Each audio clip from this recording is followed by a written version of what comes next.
Pain killer का गैर जरूरी तौर पे इस्तेमाल वो कितना नुकसान दे सकता है? सर सबसे बड़ी आजकल तो बल्कि एडिक्शन ही यही है कि आप कोई भी एक पर्सन उठता है और कहता है जी मेरे हेडेक है और मेरे शोल्डर्स पेन हो रहे हैं, और वो फौरी जाता है और अपने करीबी मेडिकल स्टोर या फार्मेसी पे जाके कहता है जी मुझे, बल्कि उनको आजकल कल लोगों को नाम याद हो गए हैं कि ये वाली पेन किलर, जबकि उसके बैक पे अगर देखा जाए तो जितने पेन किलर्स मुसलसल आप खाते जाएंगे उसकी एडिक्शन हो जाएगी। ठीक। और उसके बाद आपके जितने भी पेन रिसेप्टर्स हैं, इंसान है आखिर, लेकिन जो चीज़ें आप यूज़ मुसलसल करेंगे उससे आपका स्टमक भी इवन के बहुत सारा डिस्टर्ब होगा। और बहुत सारे अब मैंने अक्सर देखे हैं कि हमारे जो जितने पेशेंट्स पेन किलर्स यूज़ कर रहे होते हैं कंटिन्यूसली काफ़ी मंथ्स या ईयर्स, अब मेरे करीबी एक दोस्त है तो वो उन्हें सर में दर्द रहता था, तो जब उसे देखें वो 2 पैराडॉल, ऑलमोस्ट उसकी लाइफ में डेली 2 पैराडॉल थी।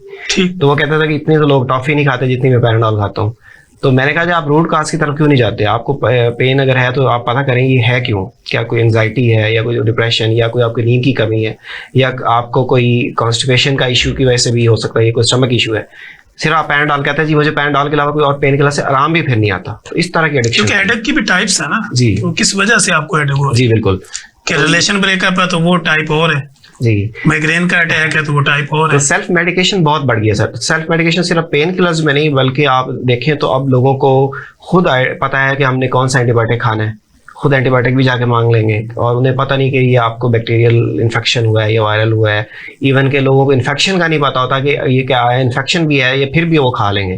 तो इस तरह का भी जो एंटीमाइक्रोबियल रेजिस्टेंस इसी वजह से भी बढ़ रही है कि हम जो है ना बेदरेग और अंधाधुंध